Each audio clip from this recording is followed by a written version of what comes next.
Marco Antônio, nosso mestre da meteorologia aqui no Hora H do Agro, bem-vindo novamente. Eu queria sair um pouquinho do script aqui, de começar te perguntando para falar para você aqui durante o programa, que recentemente eu encontrei com uma pessoa que assiste o programa, percebeu a diferença da gente colocar as suas entradas aqui semanalmente e nos elogiou porque falou que ficar agora acompanhando toda semana o clima aqui pelo Hora H do Agro está fazendo a diferença, está favorecendo. Então, queria também trazer esse elogio para você aqui, viu?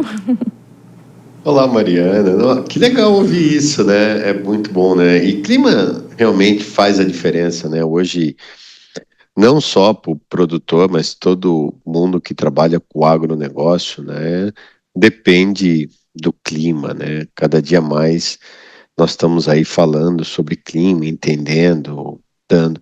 E aqui está sendo muito legal a minha participação semanalmente, porque a gente não fala só de previsão, fala de tudo, né? Das coisas que acontecem com o clima, então isso está muito legal e é um privilégio enorme estar toda semana aqui com você, falando aí, né, para o nosso público aí sobre clima. Muito obrigada, muito obrigada. Eu queria isso, né? É claro que foi o que você falou, a gente acaba escapando um pouquinho de falar só de clima para explicar termos, fazer essa prestação de serviço, mas vou te perguntar o de sempre, né? Como que ficam aí, quais que são as previsões meteorológicas, principalmente olhando para milho segunda safra, porque eu andei vendo que Sudeste e ali Centro-Oeste estão falando de algumas questões voltadas à não falta de chuva, mas redução, questões hídricas. Como que fica o milho segunda safra, pelo menos aí no curto período?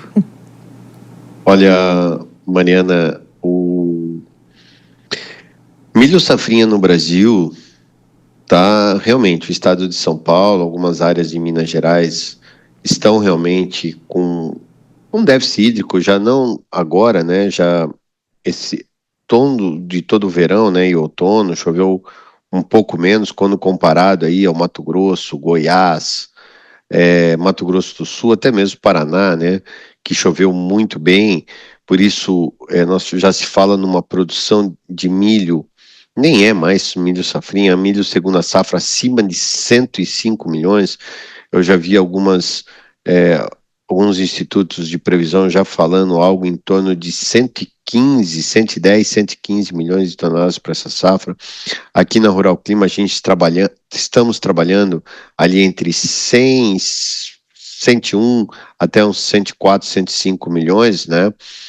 E a previsão é boa, viu, Mariana? Porque há mais chuvas agora nos próximos dias, né? A próxima semana será marcada por mais chuvas, né? Nós já estamos aí na última semana de maio e com previsões de chuvas em grande parte das áreas produtoras de milho safrinha. Tudo porque uma frente fria estará avançando já nesse próximo final de semana e levando chuvas a grande parte aí das regiões sul, sudeste, e há uma tendência aí de chuvas até no centro-oeste. Porém, eu acho que o grande ponto de hoje vai para o frio. Por que isso? Porque após a passagem dessa frente fria, uma massa de ar polar avança e levará ao declínio bastante acentuado das temperaturas no próximo final de semana, ou seja, no final de semana aí do dia 31 de maio. Horas o modelo coloca um frio mais intenso ali para o dia 29, 30, outros para o dia 31 em 1, mas é fato que nos últimos dias de maio e nos primeiros dias de junho, teremos aí talvez o frio mais intenso até agora aqui no Brasil. Se vai ou não causar geada, precisamos monitorar ao longo da próxima semana, mas é fato que o risco ou a probabilidade de termos geadas, pelo menos pontuais, é grande para o final de semana que vem, tá? Por enquanto, está descartada a possibilidade de geadas amplas, como a gente teve em 21 e 22, mas podemos ter, no caso do milho safrinha do Paraná e sul do Mato Grosso do Sul, podemos ter sim alguns episódios. E aí, quando você fala de geada, um ponto de atenção talvez para o pessoal do café? Não, boa pergunta, Mariana, mas está longe de pegar áreas de café. Por Tá para enquanto. colher, né? Não dá para ter Pelo geada. amor de Deus, só faltava agora uma geada para o café, né? Para aí é a pá de cal que infelizmente a produção de café precisaria. Mas por enquanto está descartada a possibilidade. Porém, Mariana, o que temos que falar é que assim nós estamos, né, alguns dias do episódio dessa geada. Então, somente as rodadas ao longo da próxima semana é que nós vamos começar a entender melhor primeiro, a intensidade dessa massa de ar polar e a abrangência dela. Qual que vai ser a sua intensidade e principalmente a sua abrangência, né? Onde ela vai pegar de fato. Mas o bom é que ela está mais restrita ao sul do Brasil e provavelmente não deve trazer grandes problemas, mas temos que acompanhar essa entrada aí, que deve ser a massa de ar polar mais intensa, pelo menos até agora. Interessante isso, porque a gente está falando de um período que pega milho safrinha, pega aí a fase da colheita do café, então é importante falar. E as culturas de inverno? De alguma forma, as culturas de inverno vão ser Não, acho que as culturas de inverno não, né, Mariana? Porque as culturas de inverno estão muito no começo. Até os produtores do Paraná estão pedindo, para falar a verdade, estão pedindo essa geada, porque uma geada, nesse momento, seria extremamente favorável às culturas de inverno, né? O problema de geada para as culturas de inverno é quando elas estão em fase de florescimento e enchimento de grão, e está longe disso ainda, né? Elas estão numa fase muito inicial, então geadas nesse momento ajudam a combater pragas, doenças e ajuda também no perfilhamento do trigo, né? Então, isso, do trigo e da aveia. Então, para as culturas de inverno, o risco é zero, pelo contrário, até salutável. O problema fica para as outras culturas, como milho, safrinha, café, cana-de-açúcar, hortaliças, entre inúmeras outras que estão aí no campo, né?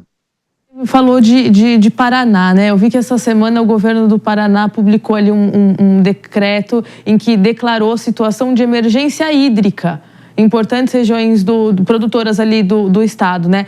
E o sistema FAEP alerta que já tinha falado sobre isso desde o começo, desde o final do ano passado, dezembro de 2024, para chegar a uma crise hídrica. A gente está falando de questão de lençol freático, né? Não é só a chuva de cima para baixo, né? A água de cima para baixo, mas é a que vem de baixo para cima também.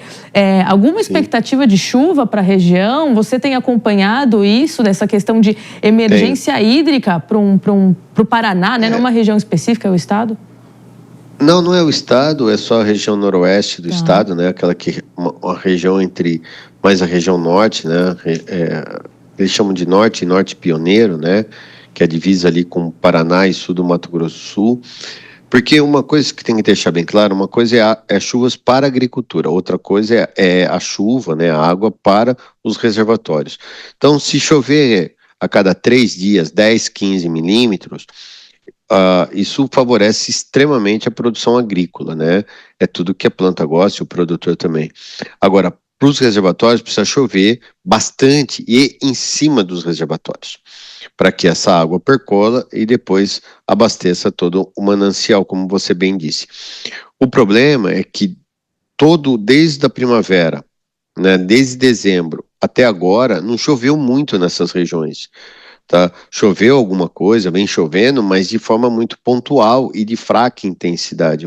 Então, essa região mais noroeste do estado do Paraná e até mesmo áreas de São Paulo ali que fazem divisa com o Paraná, essa região sudoeste, está realmente com problemas hídricos. A gente já vem comentando isso internamente, que os reservatórios dessa faixa oeste de São Paulo estão muito ruins, estão já em declínio. A única coisa que está salvando, se pode dizer isso, é que como nós estamos com temperaturas ligeiramente mais amenas do que foi o ano passado, então o consumo de energia, o consumo de água estão menor, né? Então, isso vem mantendo uma condição não tão drástica, tá? Mas como não tem chuvas para reservatórios, deixar bem claro, então o problema pode se agravar aí durante o inverno.